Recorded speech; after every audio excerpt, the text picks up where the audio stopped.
दोस्तों स्वागत है आपका केआर एग्ज़ाम क्रैकर्स में, जहां हम आपको यूपी टेट, सी टेट और सुपर टेट से संबंधित बेहतरीन क्वेश्चनों का कलेक्शन लेकर आए हैं, जिससे आपका सिलेक्शन बेहतर हो सके। इसके लिए दोस्तों आपको चैनल को सब्सक्राइब करना है, बेल आइकन को प्रेस करना है, जिससे समय पर आपको नोटिफिकेशन मिलता रहे। तो दोस्तों अभी हम अधिगम का अर्थ और अधिगम के प्रकार पढ़ रहे हैं दोस्तों, और अधिगम की विशेषताएँ पढ़ रहे हैं। तो दोस्तों ये है जो हमारा आज का टॉपिक है, वो अधिगम की विशेषताएं हैं। तो दोस्तों आपके सामने पहला क्वेश्चन है, निम्नलिखित में से कौन सा विकल्प अधिगम के संबंध में सही नहीं है। तो ये दोस्तों 4 विकल्प आपको दिए गए हैं। इनमें से ये पूछा है अधिगम से रिलेटेड कौन सा विकल्प इनमें सही नहीं है। तो दोस्तों करेक्ट आंसर है बी, अधिगम सिर्फ ज्ञान की प्राप्ति है। ये दोस्तों बिल्कुल गलत स्टेटमेंट है, क्योंकि हम जानते हैं अधिगम एक समायोजन भी होता है, अधिगम एक विकास भी होता है, अधिगम हमें परिपक्वता की ओर भी ले जाता है। इसलिए इसका करेक्ट आंसर जो कि उसने पूछा है नहीं है, वो है दोस्तों आपकी स्क्रीन के सामने बी।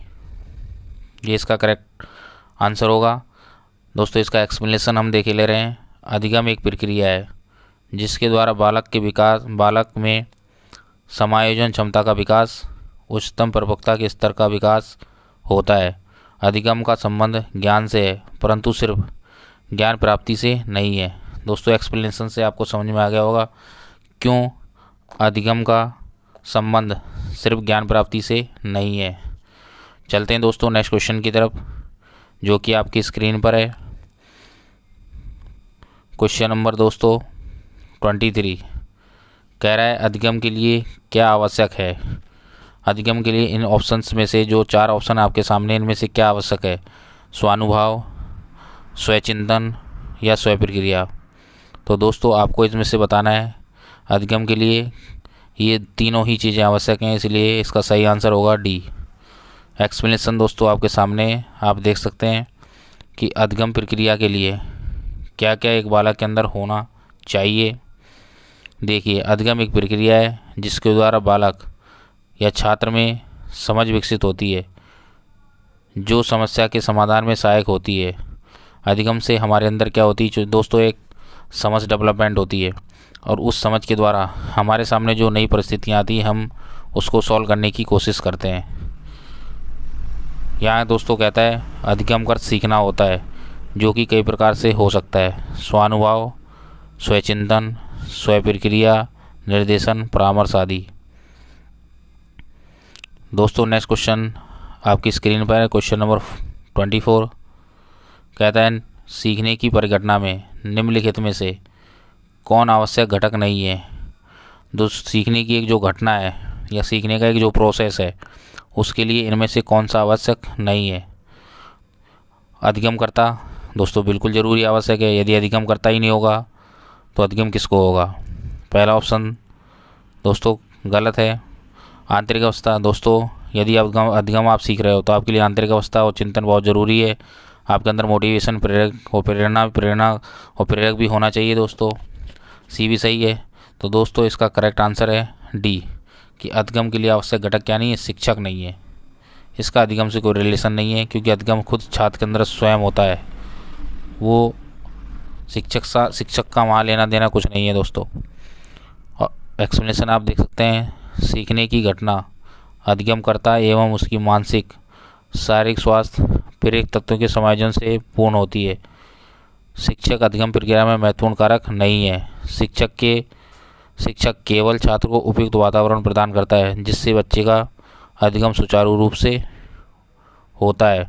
दोस्तों शिक्षक एक मीडियम है जिसके द्वारा से बालक का जो अधिगम है वो सुचारू रूप से होता है। नेक्स्ट क्वेश्चन दोस्तों आपकी स्क्रीन पर है, आप देख सकते हैं दोस्तों 25 क्वेश्चन करा है। निम्न में से कौन सा उदाहरण अधिगम को प्रदर्शित करता है।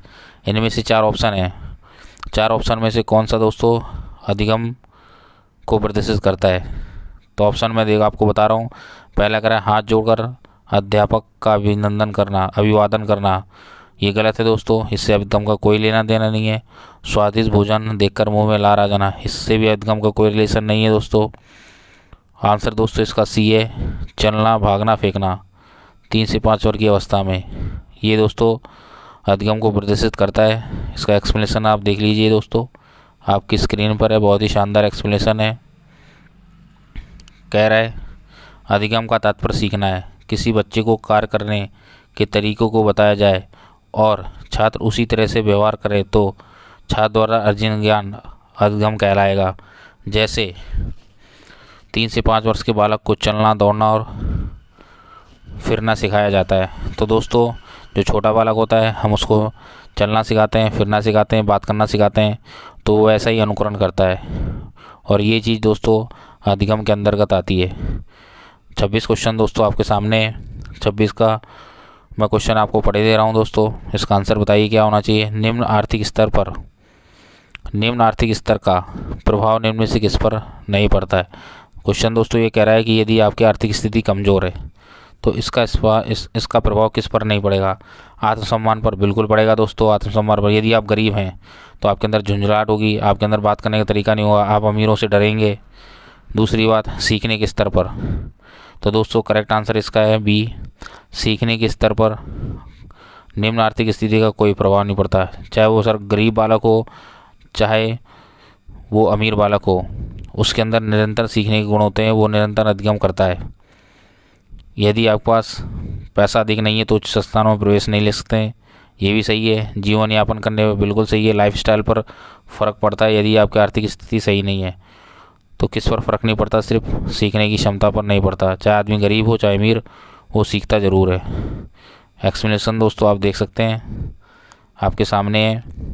निम्न स्तर का प्रभाव सीखने की क्षमता पर नहीं पड़ता, क्योंकि सीखना एक मानसिक और व्यवहारिक प्रक्रिया है। सीखना क्या है दोस्तों, एक मानसिक और व्यवहारिक प्रक्रिया है। नेक्स्ट क्वेश्चन दोस्तों आपकी स्क्रीन पर है, जो कि बहुत प्यारा क्वेश्चन है। उम्मीद करते हैं दोस्तों आपकी ये स्टडी बहुत अच्छे से चल रही होगी, और जैसा हम आपको क्वेश्चंस दे रहे हैं, प्रोवाइड करा रहे हैं, आप उनको रेगुलर स्टडी कर रहे होंगे, अपने नोट्स बना रहे होंगे। नोट्स नहीं बना रहे तो उसको वीडियो को दोस्तों अगेन एंड अगेन आप वॉच कर रहे होंगे, जिससे आपका रिवीजन अच्छे से हो सकता है। दोस्तों ये क्वेश्चन हम ऐसे करा रहे हैं जिनसे आपके कॉन्सेप्ट डेवलप होंगे और आपको एग्ज़ाम को अच्छी तरीके से करके आएंगे। इसलिए मेरा प्रत्येक भाई बहन ज़रूर अच्छी से मेहनत करते रहिए, सफलता आपके कदमों में होगी, क्योंकि हम चाहते हैं आप समाज में एक सम्मानजनक अध्यापक का पद पाकर अच्छा जीवन यापन करें। दोस्तों नेक्स्ट क्वेश्चन है, निम्नलिखित में से कौन सा एक सीखने के लिए प्रमुख है। इनमें से दोस्तों सीखने के लिए सबसे प्रमुख क्या है, आप बताइए दोस्तों। 4 ऑप्शन है, अनुबंधन जरूरी है कि अनुकरण जरूरी है, रटकर याद करना या अर्थ निर्माण। दोस्तों 27 का सही आंसर है। आपके अकॉर्डिंग क्या होना चाहिए दोस्तों। 27 का सही आंसर है डी, अर्थ निर्माण। सीखने के लिए प्रमुख है दोस्तों अर्थ निर्माण। क्यों, यदि आप सीखने के बाद या आप किसी लर्निंग प्रोसेस में हैं, यदि आप उसका अर्थ निर्माण नहीं कर पा रहे हैं तो आपका सीखना बेकार है। यदि आप अपनी समझ डेवलप नहीं कर पा रहे हैं तो सीखना बेकार है। इसलिए अर्थ निर्माण बहुत ज़रूरी है। देखिए दोस्तों इसका एक्सप्लेनेशन आप देख सकते हैं, बहुत ही अच्छा एक्सप्लेनेशन है आपके सामने। जब कोई अधिगम करता है, किसी वस्तु के विषय में अधिगम करता है, तो वह इसका अर्थ भी ग्रहण करता है और अर्थ ग्रहण के साथ साथ उसका निर्माण भी करता है, और इस प्रकार अधिगम स्थायित्व प्राप्त करता है। क्योंकि बिना अर्थ निर्माण अधिगम का स्थायित्व नहीं हो सकता है। इसलिए यदि आप अधिगम को स्थायित्व चाहते हैं, अधिगम का स्थायित्व चाहते हैं तो अर्थ निर्माण करना बहुत ज़रूरी है। दोस्तों नेक्स्ट क्वेश्चन आपकी स्क्रीन पर है, बहुत ही प्यारा क्वेश्चन है। बताइए, DSSB और हरियाणा टेट में आ चुका है दोस्तों ये क्वेश्चन। ये डिफरेंट स्टेट्स के क्वेश्चन का कलेक्शन हम आपके लिए लाए हैं, जिससे आपका सिलेक्शन बहुत ही शानदार होगा। निम्न में से कौन से कथन सीखने की प्रक्रिया की विशेषता नहीं मानना चाहिए। इसमें से ऐसे कौन सा कथन है जो ये नहीं बताता कि ये सीखने की प्रक्रिया की एक विशेषता है। तो दोस्तों 28वें क्वेश्चन का आंसर क्या होना चाहिए। आंसर इसका है दोस्तों पहला, शैक्षणिक संस्थान ही एकमात्र स्थान है जहाँ अधिगम प्राप्त होता है। ये दोस्तों सीखने की प्रक्रिया के लिए गलत है। क्यों, क्योंकि आप क्रिकेट की फील्ड से भी कुछ सीख सकते हैं, आप मूवी देखने जाते हैं वहाँ से भी एक इंस्पिरेशनल थॉट्स ले सकते हैं, आपको अचानक कोई रास्ते में मिल गया वहाँ से भी आप कुछ सीख सकते हैं। तो सिर्फ केवल एकमात्र संस्थान शैक्षणिक स्थान है, ये गलत है। तो दोस्तों इसका आंसर 28वें का ए बिल्कुल सही है।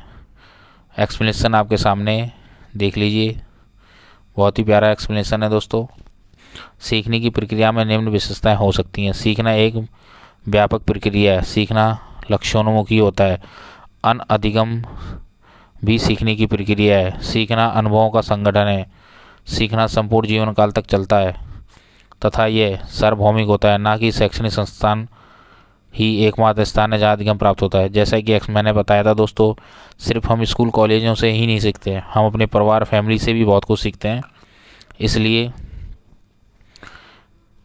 ये कहना कि शिक्षण संस्थान से ही हम सीखते हैं, ये गलत है दोस्तों। निम्नलिखित में से किस एक से शिशु के अधिगम को सहायता नहीं मिलती है? इनमें से क्या एक ऐसा ऑप्शन है जिसमें से शिशु के अधिगम को सहायता नहीं मिलती है? 29 क्वेश्चन का आंसर दोस्तों, आपका आंसर क्या होना चाहिए? सही आंसर है दोस्तों स्कूल का बस्ता। स्कूल के बस्ते से दोस्तों अधिगम का कोई रिलेशन नहीं है। आप अनुकरण के द्वारा अधिगम हो सकता है दोस्तों, जैसे हमारे माँ बाप सिखाते हैं हम वैसे ही अनुकरण करते हैं। अभी प्रेरणा से हो सकता है, पुरस्कार से अधिगम हो सकता है दोस्तों, लेकिन स्कूल के बस्ते से कोई लेना देना नहीं है। देख लीजिए दोस्तों, अधिगम एक ऐसी प्रक्रिया है जिससे व्यवहार में परिवर्तन लाया जाता है या लाया जा सकता है। अधिगम को तीव्र करने में अनुकरण, अभिप्रेरणा, पुरस्कार आदि की सहायक भूमिका होती है, जबकि स्कूल का बस्ता शिशु के अधिगम में सहायता नहीं करता। बहुत ही प्यारे प्यारे क्वेश्चन है दोस्तों, बड़ा ही मज़ा आएगा आपको करने में। बस आप जैसा हम कहते जा रहे हैं वैसे आप करते जाइए, आपको आनंद आने लगेगा दोस्तों। 30 क्वेश्चन दोस्तों कह रहा है, अधिगम क्षमता निम्नलिखित में किससे प्रभावित नहीं होती? आनुवंशिकता से होती है, वातावरण से होती है दोस्तों, शिक्षण और प्रशिक्षण से होती है। अधिगम प्रभावित होता है दोस्तों, अधिगम क्षमता प्रभावित होती है, लेकिन राष्ट्रीयता से प्रभावित नहीं होती दोस्तों। करेक्ट आंसर इसका डी है, क्योंकि डी राष्ट्रीयता से अधिगम क्षमता प्रभावित नहीं होती है। ऑप्शन एक्सप्लेनेशन दोस्तों आपके सामने आप देख सकते हैं, बहुत ही अच्छा एक्सप्लेनेशन हम आपके लिए लेके आए हैं। अधिगम को प्रभावित करने वाले कारक आनुवंशिकता है, बिल्कुल सही है। पीढ़ी दर पीढ़ी जो गुण ट्रांसफ़र होते हैं वो आनुवंशिकता कहलाती है। वातावरण बिल्कुल होता है, वातावरण से अधिगम प्रभावित होता है। शिक्षण प्रशिक्षण, आप कैसे शिक्षण और प्रशिक्षण कैसे ले रहे हैं, इसमें भी अधिगम प्रभावित होता है। समायोजन की क्षमता, आप अपने आप को किसी कंडीशन में समायोजित कर पाते हैं कि नहीं, उसके अकॉर्डिंग आप में क्या अधिगम होता है, ये भी प्रभावित करता है दोस्तों। अतः राष्ट्रीयता अधिगम को प्रभावित करने वाले कारक नहीं होता। तो दोस्तों जो राष्ट्रीयता है वो अधिगम को प्रभावित नहीं करती। नेक्स्ट क्वेश्चन दोस्तों आपकी स्क्रीन पर है, बहुत ही प्यारा क्वेश्चन है, बहुत ही शानदार क्वेश्चन है दोस्तों, जो कि हमारी सीरीज का अंतिम क्वेश्चन है। कहता है दोस्तों, सीखना क्या है? सीखना सीखने वाले समयों को प्रभावित नहीं करता दोस्तों, ये गलत है। सीखना प्रभावित करता है संवेगों से। सीखना संवेगों से क्षीण संबंध रखता है। गलत दोस्तों, क्षीण संबंध नहीं रखता है, घनिष्ठ संबंध रखता है सीखना संबंधों से। सीखना सीखने वाले के संवेगों से स्वतंत्र, ये भी गलत है। डी दोस्तों इसका बिल्कुल सही आंसर है। सीखना सीखने वाले के संवेगों से प्रभावित होता है। जैसा आपका कहते हैं ना नेचर होता है, वैसे ही आपके अंदर कला भी डेवलप होती है। जैसे कोई क्रोधी स्वभाव का होता है तो वो उस तरह से सीखता है, कोई सौम्य स्वभाव का होता है तो उसका सीखने का तरीका एक और डेवलपमेंट की प्रोसेस उसके अंदर दूसरी होगी। एक्सप्लेनेशन दोस्तों देख सकते हैं आप, सीखना अधिगम करता या सीखने वाले के संवेगों से प्रभावित होता है या होती है, क्योंकि सीखने वाले की रुचि उसकी मनोवृत्ति या उसकी भावनाओं पर निर्भर करता है कि सीखने की प्रक्रिया कितनी तेज़ी या धीमी है। तो डेफिनेटली रूप से जो सीखना है सीखने वाले के संवेगों पर प्रभावित होता है। सीखने वाले के ऊपर डिपेंड करेगा कि कोई वो सीखने की चीज़ पर कितना इंटरेस्ट ले रहा है। यदि वो बहुत इंटरेस्टेड है तो वो चीज़ों को बहुत अच्छे से सीखेगा। यदि वो बिल्कुल भी इंटरेस्टेड नहीं है तो डेफिनेटली रूप से वो कम चीज़ें सीख पाएगा। तो दोस्तों हमने आपको बहुत ही अच्छे अच्छे क्वेश्चन करवाए हैं और डेफिनेटली रूप से ऐसे ही क्वेश्चंस आपको अपने एग्जाम में आपको देखने को मिलेंगे। तो दोस्तों आप अच्छे से मन से पढ़ते रहिए। और फाइनली और आपसे एक रिक्वेस्ट है कि चैनल को सब्सक्राइब ज़रूर कर लीजिए, बेल आइकन को प्रेस कर लीजिए, जिससे हम नहीं चाहते कि कोई भी नोटिफिकेशन आपके यहाँ छूटे और आप कोई भी चैनल की इम्पोर्टेंट बात को मिस कर पाएँ। इसलिए दोस्तों चैनल को सब्सक्राइब ज़रूर कर लीजिए। दोस्तों आज के लिए इतना ही। जय हिंद, जय भारत।